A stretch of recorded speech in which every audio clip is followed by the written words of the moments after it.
How many of you out there have a Line 6 wireless microphone? Raise your hand.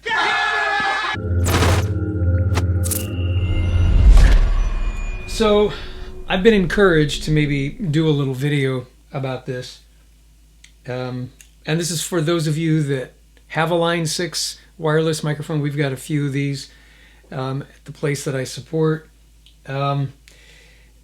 And maybe for Line 6 as well. Did you guys know you have a problem? Now, this microphone precedes me. It's probably, I don't know, 10 years old. When I say precedes me, precedes my responsibility for it. And one day, one of these was being used. This one, it's in a tub right now, all apart because I'm waiting for parts. It was being used and talking, and for some reason, the bottom half of this, the battery compartment, which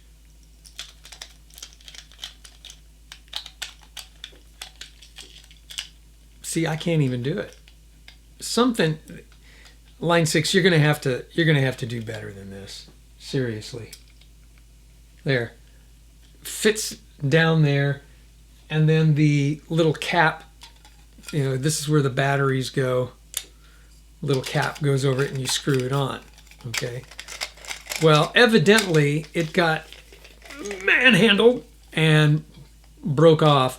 There's this little 12 pin, 14 pin ribbon cable that's, I believe, is custom. I've got 5 on order.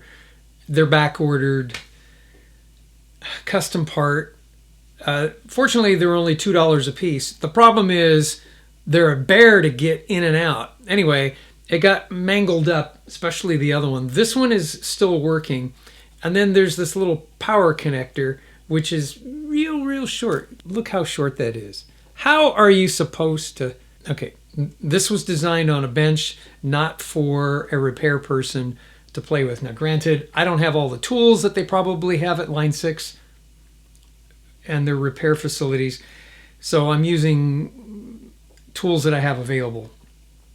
But still, okay, the battery compartment thing.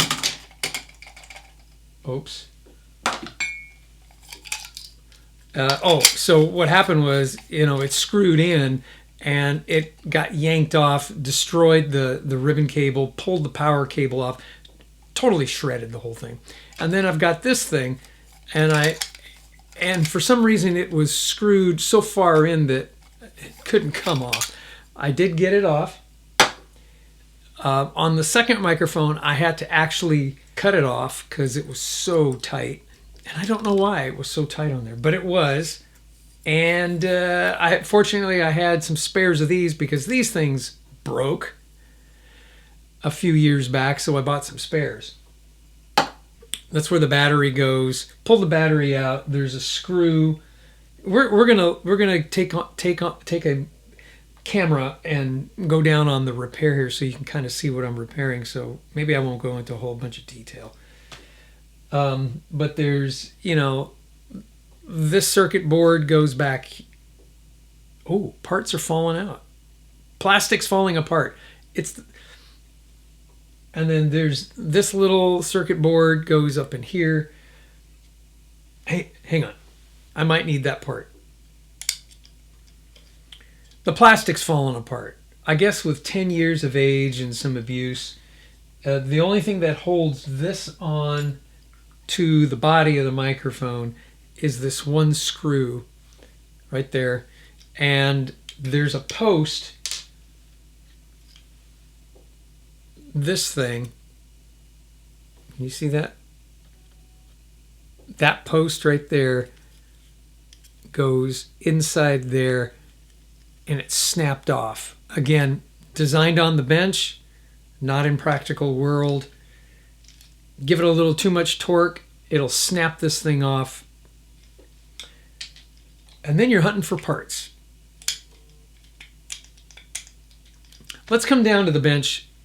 I'm going to use cyanocrylic acid. It's pronounced cyanoacrylate. Super glue. Not affiliated with Gorilla. It just happened to be the stuff I could get, and I've used it before. And a little bit of baking soda. I have repaired this 3 times with glues. And I'm going to use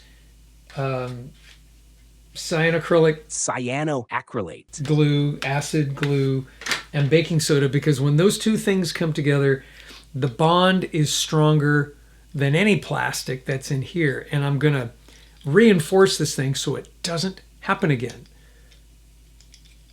Okay, I know I'm saying it kind of goofy. Cyanoacrylate. Okay, I'm going to take my little suction vise, open this baby up, and put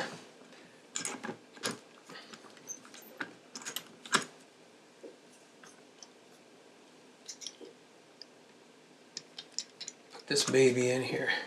Now, should I open it? No, that's not going to work. Oh, there you go. That'll work. Here's that little part, and actually I filed it down a little bit because after it broke off, it never fit right in there, and so I had to grind off a little bit of it because it was standing off, touching there first before it was locking in on the raceways. And oh my gosh, what a challenge this has been. So okay, what I'm going to do is take my Gorilla Glue, put a few drops in there, take some baking soda and drop it on there, and then put this guy in there. Now, I don't know how well you're going to see all this because fat fingers here is going to get in the way. And I'm going to just do that. Now, fortunately, there are 2 little channels, as you might be able to see here and here. 2 little openings that go nowhere. They're just little troughs there and there. And I'm going to drop some baking soda and a few drops of super glue. And I'm hoping that'll add some reinforcement. As you can see, there really isn't a whole lot and of structural integrity, strength. And so when you do twist, this is going to be the first thing that snaps off. And sure enough, it did it on both of them. Did it on both of them. All right, give me a minute here. I'm going to clean up some of the old glue and then give this a whirl. When you combine cyanoacrylate, superglue, and baking soda, sodium bicarbonate, a rapid chemical reaction occurs that has several interesting and useful effects. Do not use on skin or body parts. It can cause burns or bond skin instantly. Use in a well-ventilated area due to fumes. Use gloves and eye protection if possible. Now, I absolutely love these things. I'll put a link if you guys do close-up work like this, and you may need that, and it comes with a light. How do I turn that on? There. I like the light. I like it a lot. Now, the biggest problem with cyanoacrylate is once it's exposed to air, you take this cap off and you drop, close it up. Air has gotten inside, and it starts to cure in the bottle. So, you pay $5 for, I don't know, this is half an ounce. Is that what that says? Yeah. About a half an ounce. And you use it once and you throw it away. You can probably get a couple of uses out of it. But, gosh. Oh, look at that. It's ready to go.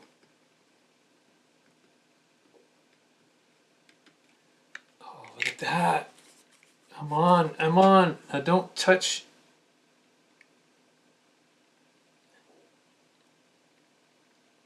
There. I'm just going to hold that for a minute. I'll be right back.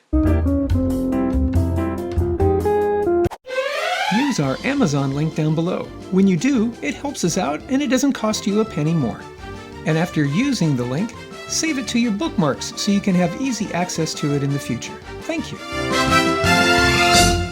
Alrighty, should be reasonably dry. I'm going to take a little screwdriver and I'm going to drop some baking soda down inside of those little pockets. And there's a chemical reaction that happens with super glue and baking soda. As a matter of fact, when you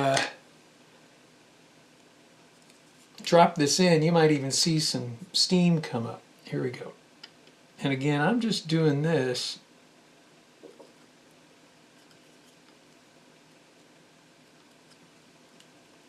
so that there would be some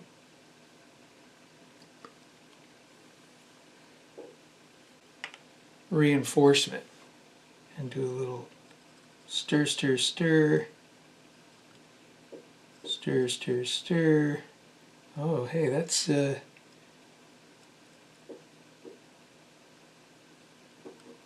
okay, we got that. Let's put a little more baking soda right on top of that. Try not to touch.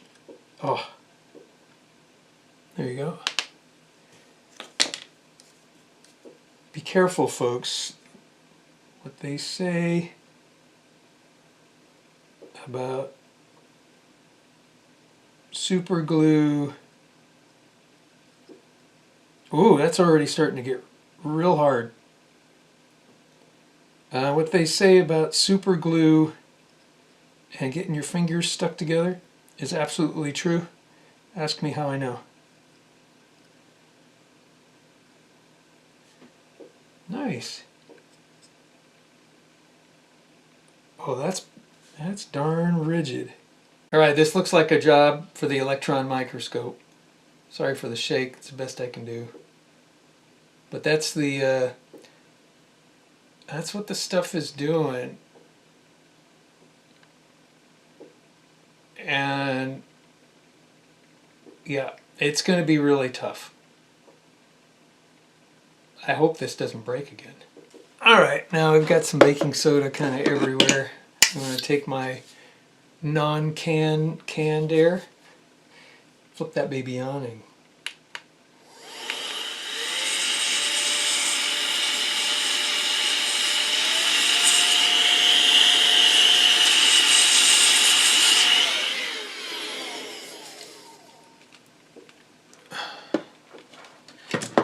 I'm hoping.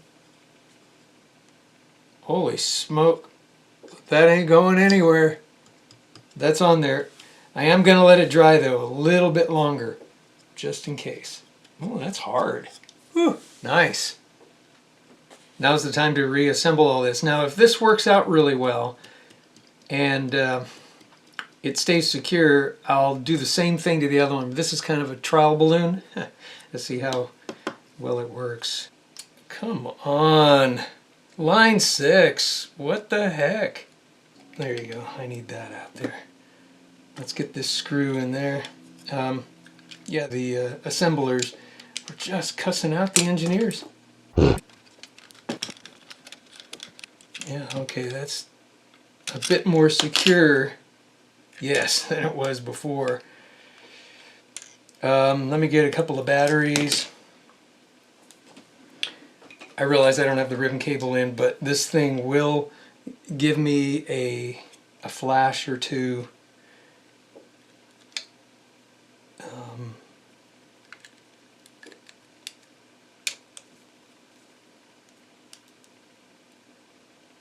Oh, look at that. See the flashing? Yeah, that means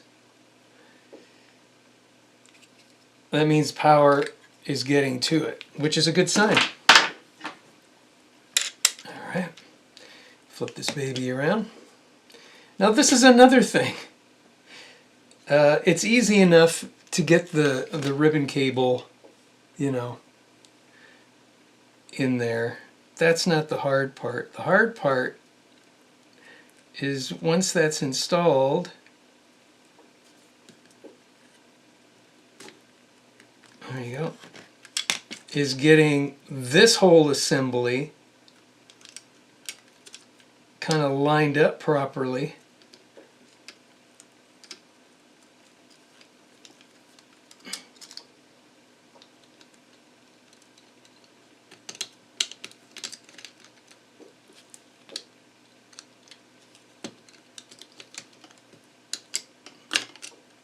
Okay, definitely. And that goes in there. And then this. Oh, you know what though? I can't because of the stupid switch. Okay. I can't believe that I keep repeating the problem over and over and over again.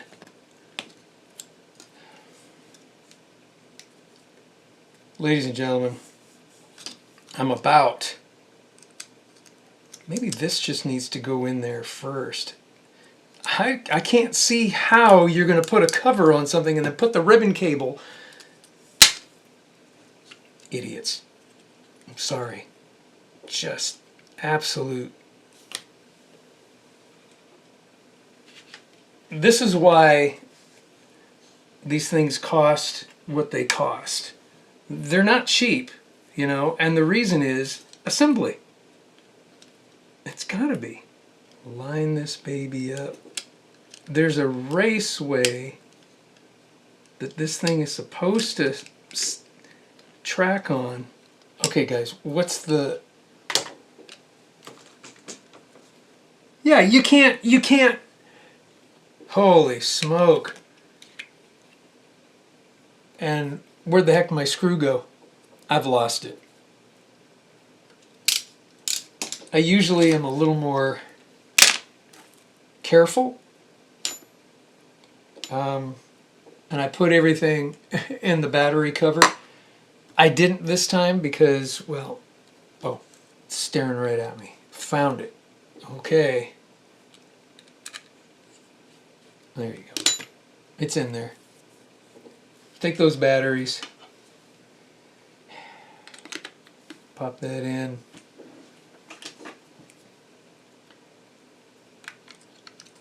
Pop that in. I'm going to turn it on. Look at that. Line 6, channel 7, 8 hours. Vox 2 just happens to be its name. Look at that.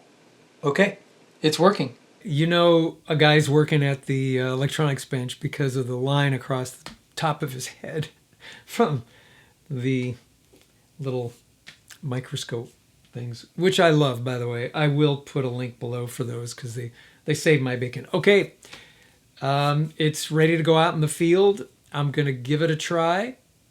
I don't have a receiver, so you're not going to hear what this sounds like, but we're going to give it a try. I've got ribbon cables, like I said, on order. I've got a few other parts for this thing on order to repair this ribbon cable because this one is very fragile. It is working, but it's fragile. And then the other one just got totally catastrophically torn up. And then I'm going to have to reinforce the battery compartment assembly just like I did this on the second microphone. Now I've got other microphones that I'm using that are my primaries because I'm just giving you my opinion here. Nobody's endorsing me. I don't get paid by any of these people. But I bought some Shure. I think I got the ULX from Shure. Those things are very roadworthy, where cases are all metal. The way things are assembled, you can obviously see if you need to do some repair. It can be done. Line 6 made everything out of plastic. And I'm surprised it lasted as the 10 years that it lasted. These will go in as my backup. That's what we call double stripe from the console. All right, you guys. That's all I got for you today. If If you have any comments, if you have any experience with Line 6, if you have any experience with any of this, leave those comments down below. I'd love to read them and share your experiences, not only with me, but you'll be sharing it with others who'll be watching this video. Do appreciate it a lot. Don't forget to subscribe and do all that good kind of stuff. And I'll see you on the next one. See you next time.